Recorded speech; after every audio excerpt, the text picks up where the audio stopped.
Ich heiße Jan, bin 25 Jahre alt, wohne hier in Koblenz-Lützel und bin seit einigen Monaten der Schauter von der Band His Statue Falls. Meine Liebe zu Tattoos entstand vor circa 10 Jahren, so mit 15, 16. Ich kann mich einfach an keinem Tattoo wirklich satt sehen, ganz egal, ob es ein ultrarealistisches Porträt ist oder ein ganz räudiges Knast-Tattoo. Ich mal mir gern aus, was der Grund war für denjenigen, für dieses oder jenes Motiv. Mein erstes eigenes Tattoo habe ich dann ganz klassisch mit 18 Jahren bekommen. Habe auf der Brust angefangen, auf der linken Seite steht Freiheit und auf der rechten Hoffnung. Die meisten meiner Tätowierungen erzählen eine klare Geschichte, so ohne wirklich viel Interpretationsfreiraum. Mein linker Arm, den ich mir dann als erstes habe machen lassen, verfolgt kein zusammenhängendes Thema, sondern ist eine Sammlung aus verschiedenen Motiven. Meist sehr persönliche Sachen, Dinge über meine Familie, zum Beispiel auf meinen unteren Knöcheln das Wort Family, etwas für meinen Vater, was ich ihm gewidmet habe, oder auch den Namen meines Neffens, sogar ein Motiv für meine Ex-Freundin, meine Herkunft mit dem Leuchtturm.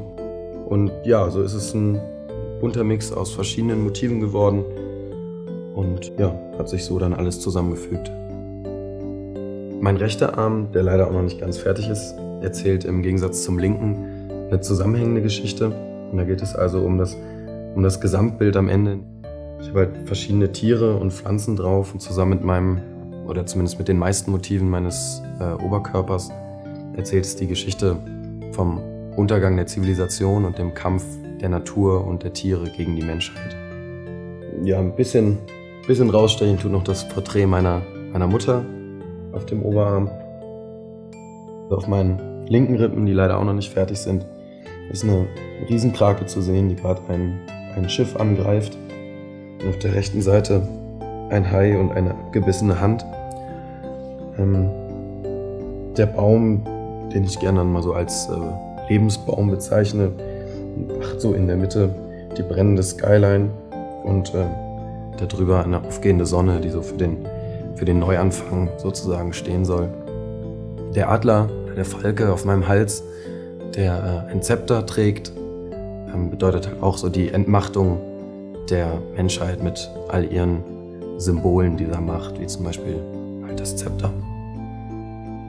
Ich bin einfach überzeugt davon, dass alle Lebewesen auf diesem Planeten gleich sind, wofür auch das Erdling hier unten stehen soll und dass das Machtverhältnis sich einfach verändern wird. Also die Balance der Natur am Ende siegt und unsere Herrschaft hier auf diesem Planeten nicht von langer Dauer sein wird.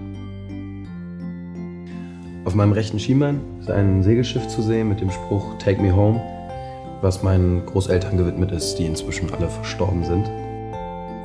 Auf dem Rest vom Bein sind eine Menge Quatsch-Tattoos ohne Aussage, wie beispielsweise das Jägermeister-Logo. Einige davon auch selber gestochen, unter anderem auch den Diamanten, der aber nochmal was Besonderes ist, weil es ein Freundschaftstattoo ist, ähnlich wie die Banane auf meiner Hand oder auch diverse andere Kleinigkeiten auf dem Körper verteilt, die für mich sogar oft interessanter und aussagekräftiger sind als manche andere Motive, weil diese Sachen mich einfach dann an so einen bestimmten Moment, ein bestimmtes Gefühl oder halt an eine bestimmte Person erinnert. Und deswegen, seien sie noch so schlecht, bedeuten die mir auf jeden Fall eine Menge. Es wird auf jeden Fall demnächst weitergehen bei mir. Als nächstes wahrscheinlich mit dem rechten Handrücken oder auch dem Arm. Und die Vorfreude darauf ist meist mit am schönsten, denn ich merke, wie ich mit jedem weiteren Tattoo auch ein gutes Stück glücklicher werde.